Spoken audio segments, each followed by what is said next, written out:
खास बातचीत में है मेवाड़ इंस्टीट्यूट की डायरेक्टर डॉक्टर अग्रवाल जी। आइए इनसे ज़्यादा बात करते हैं और जानते हैं इनके बारे में। मैडम, आपका बहुत बहुत स्वागत है शख्सियत के अंदर। मेरा आपसे ये सवाल रहेगा पहले कि आपकी कैसे जर्नी स्टार्ट हुई और आपकी एजुकेशन कहाँ से रही, कहाँ से बिलोंग करते हैं, बताइए प्लीज़। मैं राजस्थान जयपुर से बिलोंग करती हूँ और मेरी सारी एजुकेशन राजस्थान की है। स्कूलिंग डिफरेंट प्लेसेस पर हुई थी क्योंकि पापा का ट्रांसफरेबल जॉब था, तो जगह जगह ट्रांसफ़र्स होते थे, तो अलग अलग जगह से मैंने स्कूलिंग की। लेकिन उसके बाद ग्रेजुएशन और पोस्ट ग्रेजुएशन, देन एमफिल और पीएचडी मैंने सब राजस्थान यूनिवर्सिटी जयपुर से की है। तो मेरी पूरी एजुकेशन जो है वो जयपुर की है। और यहाँ कब आना हुआ? यहाँ मैं शादी के बाद आई थी। शादी कब हुई मैडम? मेरी शादी 89 में हुई थी और मेरे हस्बैंड मेरठ से बिलोंग करते हैं और उनका जॉब यहाँ पर था गाज़ियाबाद में, तो हम लोग यहीं पर ही रहने लगे और यहीं से मैंने फिर अपनी जॉब की जर्नी स्टार्ट की। हालांकि मैं एमकॉम करने के बाद 1-2 साल मैंने जयपुर में भी टीचिंग किया है, पर पार्ट टाइम ही करती थी। उसके बाद यहाँ आने के बाद फिर मैंने मैनेजमेंट इंस्टीट्यूट्स में जॉब किया। मैडम, मेवाड़ से आपका रिश्ता कितना पुराना है और मेवाड़ इंस्टीट्यूट में क्या क्या एजुकेशन दी जा रही है, थोड़ा बताइए। मेवाड़ से ही मेरा सबसे लंबा रिश्ता रहा है। हालांकि मैंने बहुत से इंस्टीट्यूट्स में जॉब किया। उस टाइम बच्चे छोटे थे तो कभी कहीं पार्ट टाइम करती थी, कहीं एक सेशन करती थी, फिर ड्रॉप करती थी। लेकिन मेवाड़ जब मैंने ज्वाइन किया तो उसके बाद फिर मैंने पीछे मुड़कर नहीं देखा। मुझे मेवाड़ का जो मेरा एसोसिएशन है वो पिछले 20 साल से है। अच्छा जी मैडम, 2012 में आपको सम्मानित किया गया था अवार्ड से, वुमेन अचीवर अवार्ड में। जब एक अवार्ड मिलता है मैडम, और कितनी जिम्मेदारी बढ़ जाती है या रिलैक्सेशन आ जाता है?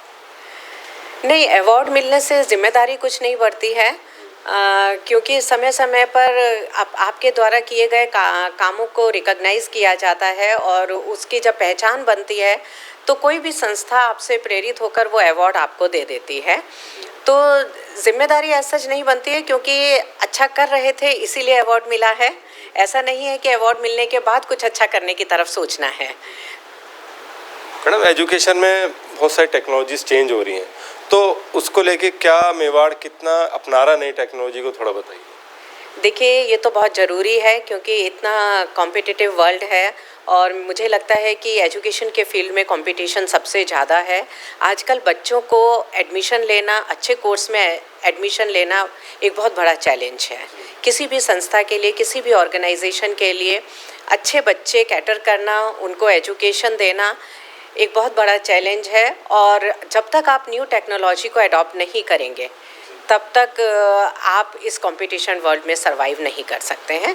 तो मेवाड़ भी ऐसा ही करता है, जो नई टेक्नोलॉजी आती है उसको अडॉप्ट करते हैं, जो नए नए कोर्सेज इंट्रोड्यूस किए जाते हैं, जिनकी मार्केट में डिमांड ज़्यादा होती है, जो जॉब ओरिएंटेड कोर्सेज होते हैं, उन सबको हम अपने यहाँ इम्प्लीमेंट करते हैं। और मेवाड़ के बारे में बताइए, क्या क्या कोर्सेज आप करा रहे हैं? हम यहाँ पर BBA करा रहे हैं, BCA करा रहे हैं, BCom करा रहे हैं, BSc करा रहे हैं, BSc मैथमेटिक्स, MSc बायोटेक करा रहे हैं, B.Ed करा रहे हैं, DLED करा रहे हैं और LLB 3 इयर्स और LLB 5 इयर्स का। मैडम, क्या क्राइटेरिया रहता है एडमिशन का, थोड़ा भी बताइए, स्टूडेंट जानना चाहते हैं। एक्चुअली हम लोग जो एडमिशन्स लेते हैं, क्योंकि हमारा कॉलेज जो है वो CCS यूनिवर्सिटी से एफिलेटेड है, तो CCS यूनिवर्सिटी की अपनी एक एलिजिबिलिटी है और हमें वही फॉलो करना पड़ता है। मिनिमम 50% मार्क्स बच्चे के होने चाहिए। किसी कोर्स में 45 हैं, किसी में 50% मार्क्स हैं, तो वो मार्क्स तो हमें देखने होते हैं। एक यूनिवर्सिटी जो है, जो बच्चा 12th करके आया है, उसका बोर्ड जो है वो CBSE बोर्ड या ICSE बोर्ड या UP बोर्ड जो भी है वो रिकॉग्नाइज होना चाहिए। और इसके अलावा कोई ग्रेजुएशन अगर बच्चा करके आया है तो जिस यूनिवर्सिटी से उसने ग्रेजुएशन किया है वो UGC की लिस्ट में होना चाहिए।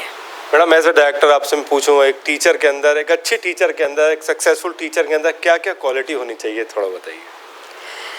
सक्सेसफुल टीचर के अंदर बहुत सारी क्वालिटीज़ होनी चाहिए, क्योंकि आप ये देखिए कि आप किसी मशीन को हैंडल नहीं कर रहे हैं, यहाँ पर आप मैन पावर को हैंडल कर रहे हैं। और वो बच्चे जो जिनके आप गाइडर हैं, जिनके आप मेंटर हैं, उनको टैकल करने के लिए आपको, मुझे लगता है कि जब आप एज अ टीचर कहीं पर ज्वाइन करते हैं तो आपके पास डिग्री तो होती ही है, आपके पास क्वालिफ़िकेशन पूरी होती है, साथ ही साथ आपको अपने सब्जेक्ट की मास्टरी होनी चाहिए, उस पर आपका अच्छा कमांड होना चाहिए। लेकिन जैसा मैंने आपको बताया कि आपको ह्यूमन रिसोर्स, और वो भी छोटे बच्चे जिनका माइंड अभी बहुत डेवलप नहीं हुआ है, बहुत छोटे भी नहीं लेकिन हाँ 17-18 साल के बच्चे, उनके बहुत बड़े सपने होते हैं, तो उन बच्चों को आपको टैकल करना है। तो उस समय पर आपको जो सबसे ज़रूरी चीज़ होती है वो आपका एटीट्यूड और बिहेवियर, और एक अपनापन जो आप उस बच्चे को देते हैं जिससे वो आपसे कनेक्ट हो। जब वो आपसे कनेक्ट होता है तो वो एक इस रोल में आप उसके होते हैं कि जो आप उसको कहते हैं वो उसको मानने के लिए तैयार होता है। तो एज अ गाइडर अगर आप उसको सपोर्ट करते हैं तो मुझे लगता है कि आप बच्चे के साथ जस्टिस करते हैं। मैडम, एक बहुत अहम सवाल ये है कि आप सोशल लाइफ को लेके भी काफ़ी चर्चाओं में रहती हैं। थोड़ा अपने उस ट्रस्ट के बारे में बताइए, हम जानना चाहते हैं कि क्या क्या कर रही हैं आप उस ट्रस्ट से समाज के लिए। देखिए, मुझे लगता है कि मैं जो कर रही हूँ ये थोड़ा बहुत कंट्रीब्यूशन समाज के लिए मुझे जहाँ तक मेरे रिसोर्सेज थे उससे मैंने करने की कोशिश करी।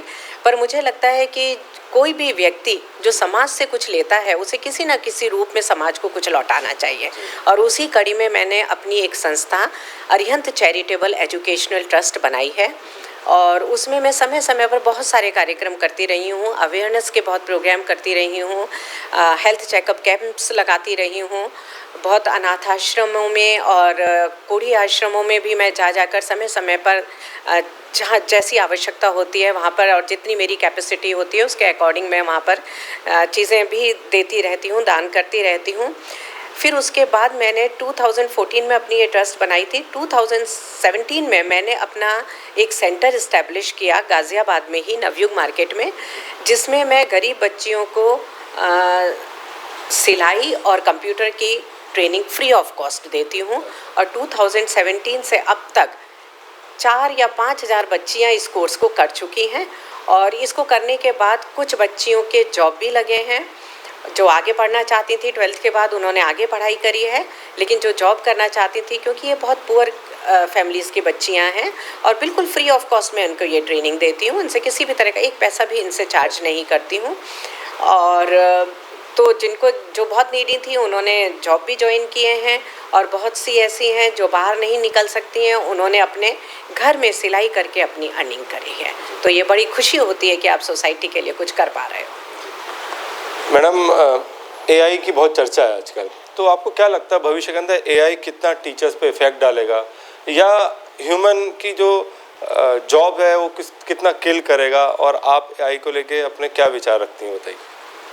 देखिए, जब भी कोई टेक्नोलॉजी आती है तो ये तो ज़रूर होता है कि थोड़ा बहुत मैन पावर पर कुछ तो इसका इफ़ेक्ट होता ही है। जब मशीनें काम करती हैं तो उनकी कैपेसिटी कहीं ज़्यादा होती है, हालांकि मशीनों को ऑपरेट करने के लिए भी आदमी की ज़रूरत पड़ती है, तो जॉब वही रहते हैं ऐसा नहीं है, पर हाँ कुछ तादाद में जॉब कम हो जाते हैं। और एआई डेफिनेटली बहुत अच्छी चीज़ है, और उससे हम बहुत सारे अच्छे रिजल्ट्स प्राप्त कर सकते हैं, लेकिन थोड़ा बहुत जॉब पर असर आएगा, क्योंकि ये बाहर की कंट्रीज़ से ली हुई हमारी यहाँ की चीज़ें होती हैं जिनको हम अपने यहाँ नई टेक्नोलॉजी के रूप में यूज़ करते हैं, लेकिन बाहर ह्यूमन रिसोर्स बहुत कम है, तो उनके यहाँ ये चीज़ें बहुत सक्सेसफुल भी होती हैं और बहुत इफ़ेक्टिव भी होती हैं। लेकिन हमारे यहाँ ह्यूमन रिसोर्स बहुत ज़्यादा है। मुझे लगता है कि अगर हम उन्हीं को ट्रेंड करके उनकी एबिलिटी का यूज़ ज़्यादा करें तो वो ज़्यादा अच्छा रहेगा। लेकिन हाँ, नई टेक्नोलॉजी आई है, ग्लोबल वर्ल्ड है, उसमें भी हमें सर्वाइव करना है, तो ये सब चीज़ें हमें अडॉप्ट करनी ज़रूरी है। मैडम, एजुकेशन एक डिग्री तो ले लेते हैं, लेकिन एजुकेशन के साथ स्किल कितना ज़रूरी है, थोड़ा बहुत। आजकल तो आप देखिए जो न्यू एजुकेशन पॉलिसी आई है उसमें भी स्किल के ऊपर बहुत जोर दिया जा रहा है। बिना स्किल के तो एजुकेशन बेकार है। देखिए, आप डिग्री तो ले लेते हैं, लेकिन जैसे एक इलेक्ट्रिकल इंजीनियर है, आप देखिए उसके पास पूरी इलेक्ट्रिकल की 4 साल की बीटेक की डिग्री होती है, लेकिन अगर कोई ट्यूबलाइट ख़राब हो जाए या फ़ैन ख़राब हो जाए तो वो खुद उसको ठीक नहीं करता, एक टेक्नीशियन को बुलाता है अपने घर में।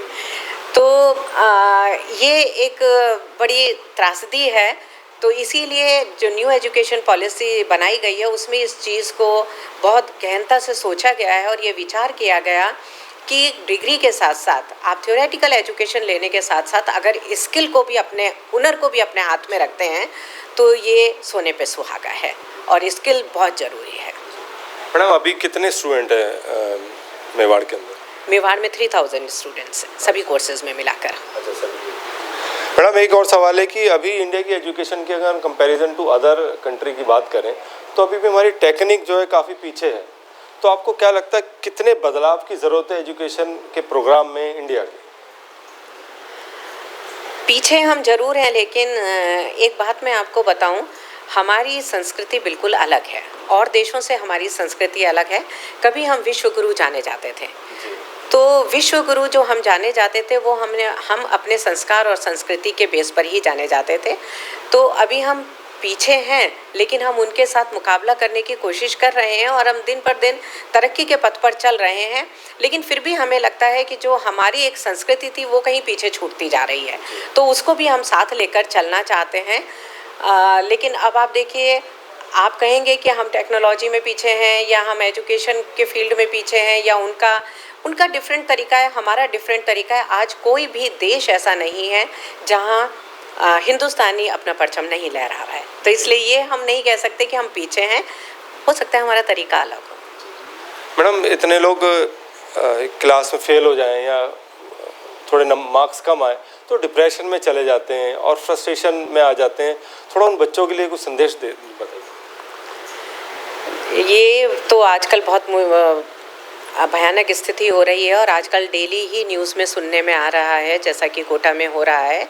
तो मुझे लगता है कि बच्चों पर पढ़ाई का कोई स्ट्रेस नहीं होना चाहिए, उनको प्रेशर नहीं देना चाहिए किसी भी तरह का, और घर का वातावरण भी इतना सहज रखना चाहिए कि बच्चा अपनी इच्छा से जो एजुकेशन लेना चाहता है उस पर कोई चीज़ थोपी नहीं जानी चाहिए।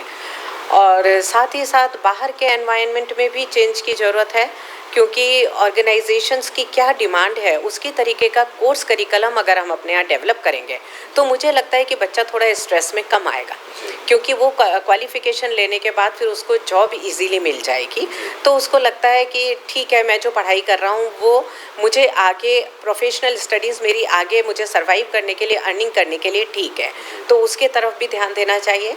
दूसरा, इसमें एक अकेले किसी व्यक्ति का हाथ नहीं हो सकता है, बच्चा खुद समझदार बने इसके लिए उसको जो ट्रेनिंग दी जानी चाहिए उसमें परिवार का, समाज का, देश का, सबका पूरा योगदान चाहिए। तभी बच्चे को हम इस जो एक मानसिक असंतुलन उसके अंदर पैदा होता है उससे उसको निकाला जा सकता है। तो बहुत अच्छा वातावरण। इसका रीज़न ये तो नहीं कि ज़बरदस्ती कंपटीशन बहुत ज़्यादा पेरेंट्स डाल देते हैं बच्चे पे कि इतना करना है, एक ये वजह भी तो नहीं है? ये वजह है, थोड़ा बहुत पेरेंट्स की एक्सपेक्टेशन बच्चे से ज़्यादा हो जाती है, कहीं ना कहीं उस पर पेरेंट्स को भी सोचना चाहिए। और दूसरी बात ये है कि कुछ हमें अपने पैटर्न में भी चेंजेस लाने की ज़रूरत है। सबसे बड़ी बात है कि पैटर्न में देखिए, एक्सपेक्टेशन तो सबको रहती है, हर कोई चाहता है कि हमारा बच्चा जो है वो अच्छे से अच्छा करे, लेकिन वो उसको प्रेशर नहीं देते हैं। जहाँ तक मुझे लगता है कि पेरेंट्स उसको बहुत फोर्स नहीं करते हैं, वो अपने पीयर ग्रुप में जाकर ये फोर्स महसूस करता है। अच्छा। ये जो प्रेशर महसूस करता है वो पीयर ग्रुप में जाकर या अपने कोचिंग सेंटर या एजुकेशन सेंटर्स पर जाकर फील करता है। तो इसमें चेंजेस लाने के लिए माँ बाप का तो रोल है ही कि बच्चे को बहुत सहज वातावरण वो घर में प्रदान करें, लेकिन साथ ही साथ जो ऑर्गेनाइजेशंस होती हैं उसमें भी हमें एक बहुत कॉर्डियल एनवायरनमेंट बनाने की ज़रूरत है। साथ ही साथ हमें अपना कोर्स कुछ इस तरीके से डेवलप करना चाहिए जो बच्चों को स्ट्रेस ना दे पढ़ते हुए। मैडम आपसे आखिरी सवाल, जो बच्चे लक्ष्य प्राप्त करना चाहते हैं उसके लिए कुछ गुरु मंत्र बताइए। आप तो वैसे सबके गुरु हैं, थोड़ा बताइए। गुरु मंत्र कुछ नहीं है, इसके लिए बच्चे को कंसंट्रेशन और एक विश्वास के साथ काम करना चाहिए। जो भी काम वो करता है उसमें उसको कॉन्फिडेंस अपने अंदर पैदा करना चाहिए कि हाँ, मैं ये कर सकता हूँ और अच्छा कर सकता हूँ। और साथ ही साथ एक कंसंट्रेशन। जो बच्चे डाइवर्ट माइंडेड होते हैं, जिनके माइंड इधर उधर डाइवर्ट होते हैं, वो अपने लक्ष्य को प्राप्त नहीं कर पाते हैं, लेकिन जो एक कंसंट्रेशन से काम करते हैं वो उसको ज़रूर हासिल करते हैं। और इसके लिए मुझे लगता है कि थोड़ा सा मेडिटेशन और योगा बच्चों को शुरू से ही ज़रूर अपने जीवन दिनचर्या में शामिल करना चाहिए। बहुत धन्यवाद हमसे बात करने के लिए। तो ये थी डॉक्टर अलका अग्रवाल जी, जिनका कहना है कि किसी भी लक्ष्य को हासिल किया जा सकता है, बस अपने अंदर विश्वास रखें और लक्ष्य की ओर आगे बढ़ते रहें। अगले एपिसोड में फिर मुलाकात होगी, तब तक के लिए देखते रहिए वी नेशन न्यूज़।